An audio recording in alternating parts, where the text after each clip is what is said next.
권영철의 와이뉴스 먼저 진행을 하겠습니다. 어서 오세요, 권영철 선임 기자. 안녕하십니까. 오늘 중요한 뉴스를 가지고 오셨어요. 중요한 뉴스가 생겼죠. 그러게 말입니다. 네. 예, 야당 더민주가 필리버스터 무제한 토론을 끝내기로 어제 밤에 결정을 한 거죠. 그렇습니다. 어제 심야에 의원총회 비대위 회의를 거쳐서 끝내는 걸로 오늘 9시에 잠시 뒤 9시에 이종걸 원내대표가 기자회견을 통해서 아마 지금 발표를 할 겁니다. 예. 지금 필리버스터가 29번째 전정희 의원 지금 더민주 탈당을 선언했죠. 했는데 마지막 30번째 주자가 원래는 임수경 의원이 신청해서 대상인데 예.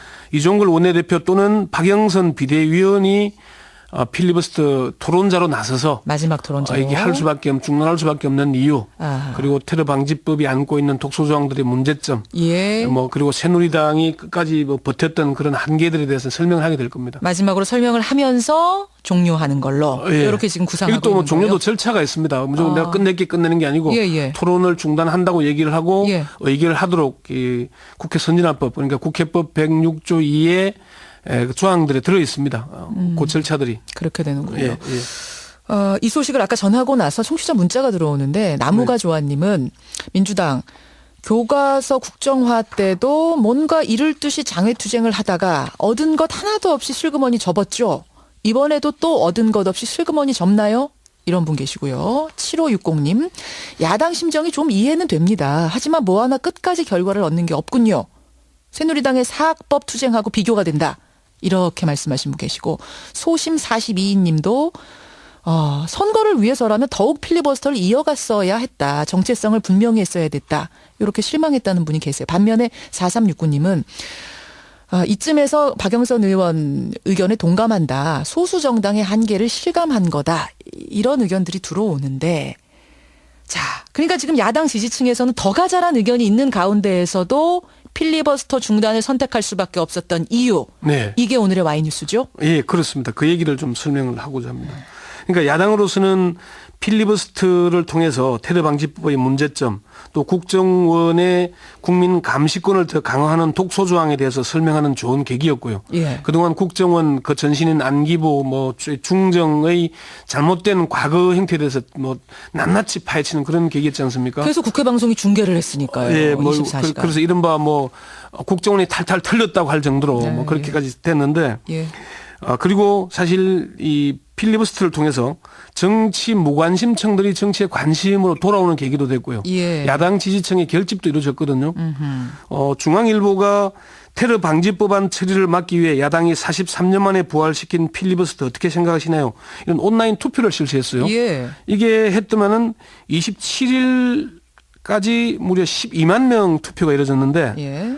적절하다는 답변이 10만 1,800명. 그러니까 85%가 넘었습니다. 그래요. 예. 부적절하다는 얘기는 15%였거든요. 예. 이 정도로 필리버스터에 대한 호응이 높았는데 예. 야당으로서는 왜 중단할 수밖에 없었을까? 그러니까 지금 우리 뉴스쇼 청취자의 문자만 봐도 계속 가자, 지지한다라는 의견이 꽤 높은데도 중단을 선택할 수밖에 없었던 이유가 분명히 있다는 거죠. 네, 그렇습니다. 그걸 밤새 취재하셨어요. 네, 그게 이제 4가지 이유로 분석을 했는데 첫 번째는 시간은 여당 편이기 때문입니다. 무슨 말씀이세요? 야당으로서는 오는 10일, 그러니까 3월 10일까지 2월 임시국회 회기가 정해져 있거든요. 예. 이 끝까지 필리버스터를 이어갈 수는 있을 겁니다. 그런데 그 다음에는 대안이 없습니다. 그 다음 대안이 없다. 예, 국회 선진화법 아까 방금 말씀드린 대로 8조 106조 2의 8항을 보면은 예. 무제한 토론을 실시하는 중에 해당 회기가 종료되는 때에는 무제한 토론은 종결 선포된 것으로 본다. 이 경우 해당 안건은 바로 다음 회기에서 지체 없이 표결해야 한다. 그러니까 이번에 3월 12일까지 버틴다 하더라도 예. 다음 회기가 시작되면은 무조건 테러 방지법이 표결에 붙여질 수밖에 없는 상황이라는 그러니까 말씀이에요. 여당인 새누리당이 국회 과반 이상을 차지하고 있으니까 예. 곧바로 임시국회 소집을 요구할 것이고요. 그러면 3월 11일 날 처리될 수밖에 없다는 얘기죠. 그렇게 되는 거군요. 예. 그렇게. 두 번째는 이대로 갈 경우에 국회가 사라지는 그런 비상 상황이 일어날 수 있기 때문입니다. 그건 무슨 말씀이세요? 국회 임기는 19대 국회 임기는 5월 31일까지입니다. 예. 법에 따라서 4월 13일 투표가 이루어지게 되는 거잖아요. 그렇죠. 그런데 지금 국회 선거구 획정안이 통과되지 못하면은 예. 국회가 사라지게 되는 거죠. 국회의원은 선출할 수 없게 되는 겁니다. 그러니까 비상사태가 진짜 일어나게 되는 거죠. 아하. 그러니까 그동안에는 대통령에게 국회 해산권이 있었잖아요. 예, 지금 제6공화국 헌법에서는 국회 해산권은 없습니다. 예. 그렇지만은 국회가 없는 비상사태가 일어난다면은 이게 좀 이상한 상황이 벌어지잖아요. 그러니까 대통령에게 권한이 집중된 상황에서 어떤 일이 일어날지 모르는 거죠. 새누리당 의원 일각에서는 이미 국회 해산권이 없는데도 국회를 해산해야 된다는 주장을 하고 있는 상황인데 국회가 사라지게 되니까 그러면은 뭐 비상입법기구 같은 것을 만들지 않겠습니까? 그렇죠. 이미 이 어떤 상황이 빚을 수 없는 알 수 없는 상황이 벌어질 아니 수 근데 있다는 거죠. 대통령한테 해산권이 지금 없다고 하는데 어떻게 국회를 해산시킬 수 있단 말입니까? 해산권이 없지만은 예. 5월 31일까지 국회의원이 뽑히지 않으면은 아. 국회가 사라지잖아요. 결국 그 말은 선거구 획정안이 지금 통과되지 못하고 있는 상황. 그렇게 예. 되면 총선 연기하자라는 주장이 나오게 될 거고 그렇게 되면 5월 31일 지금 19대 국회는 문 닫아야 하고 예. 그다음 국회의원은 뽑히지 않고 그렇죠. 이런 상황이 벌어질 수 있단 말씀이에요. 그런 비상 상황이 일어날 수 있는 얘기예요. 아하. 세 번째 이유는 뭐죠? 일종의 독박론입니다. 독박이요? 예. 국회가 선거구 획정안을 통과시키지 못하고 올 1월 1일부터 선거구가 무효가 된 무법 위헌 상태가 아니겠습니까? 그렇죠. 이게 지금 2달 지났거든요. 예. 선거구가 무효가 된 거는 새누리당이 선거구 획정안에 테러 방지법을 연계했기 때문입니다. 예. 새누리당의 몽리로 선거구가 획정되지 못했는데 야당의 필리버스터로 인해서 선거구 획정안 처리가 늦어지게 되면은 그 책임을 야당이 떠안게 되는 그러니까 독박을 쓰게 되는 아하. 일이 빚어진다는 거죠. 그걸 우려한 거군요. 어제 더민주 심야와 의원총회와 비대위 회의에서도 이 부분에 대한 우려가 컸던 것으로 알려졌습니다. 이미 언론은 사실 기울어진 운동장 아니겠습니까? 여당 편향적이라는 얘기들을 많이 새누리당 하죠. 편향적이죠. 이런 상황에서 예.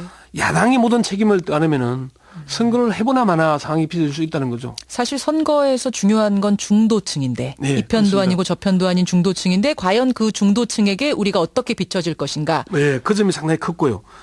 네 번째는 4.13 총선이 박근혜 정부의 실정에 대한 심판론이 이슈가 되어야 하는데 이렇게 갈 경우에 이념 논쟁으로 흐를 우려가 높다는 겁니다. 이념 논쟁으로 흐르고 테러 방지법이라고에 대해서 많은 이제 잘 모르는 사람들은 예. 아니 테러 막지 않은데 아하. 아니 빨갱이 막지 않은데 왜 계속 반대하다 이런 얘기를 계속 한단 말입니다. 그래요. 이게 테러 방지법 찬반으로 흘러버리면서 야당이 테러 방지법 자체를 반대하는 건 아니거든요. 테러 방지법 취지는 좋다고 지금 얘기를 계속 하고 있는데도 취지는 있어야 된다. 전달이 안 되고 있는 예, 거잖아요. 그런데 그 독소조항을 바꾸자는 거거든요. 예. 근데 그게 본 뜻이 이제 본말이 전도되게 된다는 거죠. 그러니까 그동안에 여러 차례 선거에서 이념 논쟁으로 흘러서 이긴 적이 한 번도 없다 야당이. 맞습니다. 그런 점들에 대해서 어제 김종인 대표가 심야 비대위회의에서 예. 여기서 더하면 선거가 이념 논쟁으로 간다. 박근혜 정부의 경제 실정을 이야기할 수 없다. 박근혜 대통령과 새누리당이 노리는 것이 바로 이것이다. 그렇게 아마 이종걸 원내대표를 끈질기게 설득한 끝에 예. 어쩔 수 없이 이렇게 동의한 것으로. 결국 이종걸 원내대표는 네. 처음엔 안 된다고 하다가 네네. 이 이야기에 이제 설득이 된 거군요. 이해를 한 거군요. 그렇습니다. 야당으로선 어쩔 수 없는 선택. 결론은 그렇게 되는 거예요. 그렇습니다. 어차피 이 야당으로서도 필리버스터 전국의 출구 전략을 두고 고심이 깊었잖아요. 그렇죠. 필리버스터를 계속하자니 총선 일정에 차질이 걱정되고 네. 중단하자니 테러 방지법이 처리될 수밖에 없어 이러지도 저러지도 못하는 상황이었던 거죠. 예. 그러니까 더불어민주당으로서는 필리버스터를 이어가건 아니면은 중단하건 어느 쪽이든 결단을 할 수밖에 없는 상황이었거든요. 그런데 지금은 사실 필리버스터에 대한 국민들의 관심이 높아지고 정치에 대한 관심도 높아지고 국회가 이렇게도 할 수 있는 거구나. 막말도 없고 고함도 없고 몸싸움도 없이 예. 이렇게 토론을 할 수 있고 그리고 야당 국회의원들 저렇게 인물들이 많았냐. 이런 새로운 평가도 받았거든요. 그래요. 들어보면서 4시간, 10시간 뭐 긴 시간 동안 테러 방지법의 문제점에 대해서 조목조목 설명하는 걸 들어보면서 국민들이 야당 의원들 중에 인재가 많았구나. 그러니까 사실은 이 인터뷰 같은데 잘 안 나오는 의원들, 예. 예, 숨겨져 있던 의원들이 이번에 이야기할 기회를 막 5시간씩 얻은 거잖아요. 그렇죠. 국민들한테 그렇게 자기 자신을 알릴 수 있는 어필할 수 좋은 있는. 기회가 됐었거든요. 그걸 포기하자니까 얼마나 많이 아까웠겠습니까. 그런데 야당으로서는 그런 고민들 때문에 포기할 수밖에 없었다. 사실은 새누리당 전신인 한나라당이 했던 사학법 방지법 아까 한 청취자가 얘기를 했지만은 예. 끝까지 버텨서 끝까지 갔죠. 선거가 제때 이루어지지 못하는 것은 대통령과 여당의 책임이잖아요. 예. 그런데 야당이 지금 끌고 가면은 우리의 기울어진 운동장, 여론이나 언론들은 야당의 책임으로 집중 포화를 퍼붓기 때문에 어쩔 수 없는 선택이 아니었느냐. 예. 그런 그래서 결론이 난 거고 잠시 후 40분 뒤 9시에 예, 이종걸 원내대표가 최종 발표를 합니다. 그나저나 어제 권영철 선임 기자는 저 국회 방청석에 계속 앉아 계셨다면서요.